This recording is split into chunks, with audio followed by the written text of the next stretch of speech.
দীর্ঘ 17 বছরে গুম খুন ও নির্যাতনের শিকার ব্যক্তির পরিবারদের ঘটনা শুনে অঝরে কেঁদে উঠলেন জনাব তারেক রহমান।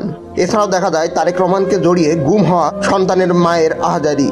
বিএনপি আজ গুম খুন ও নির্যাতনের শিকার ব্যক্তিদের পরিবারের সদস্যদের সাথে তারেক রহমানের মত বিনিময় অনুষ্ঠান করে এবং সেখানেই যারা গুম খুন হয়েছিল তাদের পরিবার এসে তাদের গুম খুন হওয়ার ঘটনা বলছিল। এখানে অসংখ্য মেয়ে তার বাবার কথা বলছিল যে তার বাবাকে কখনো দেখেনি। অসংখ্য গুম খুন হওয়া ব্যক্তির ওয়াইফ বলছিল তারা তার স্বামীর বিচার চায়। এছাড়া অনেক গুম খুন হওয়া ব্যক্তির সন্তানদের মাথায় হাত বুলিয়ে সমবেদনা ব্যক্ত করেন জনাব তারেক রহমান। সাথে অনুষ্ঠানের উপস্থাপক মায়ের ডাকের তুলি আপা অর্থাৎ ঢাকা 14 আসনের বিএনপি মনোনীত প্রার্থী তুলি আপাও তাদের গুম খুনের ঘটনা শুনে চোখের পানি ধরে রাখতে পারেন না। আর জনাব তারেক রহমান তো অঝরে কেঁদে ওঠেন, টিস্যু দিয়ে চোখ মুছে নেন খুব আড়ালে। স্বৈরাচারী শেখ হাসিনা শুধুমাত্র বিএনপি করার জন্যই হাজার হাজার নেতাকর্মীকে গুম খুন করেছে এবং বেশিরভাগ নেতাকর্মীর মৃত্যুর খবরও আজও কেউ জানে না যে তারা কোথায় আছে, কিভাবে তাদের মেরে ফেলা হয়েছে।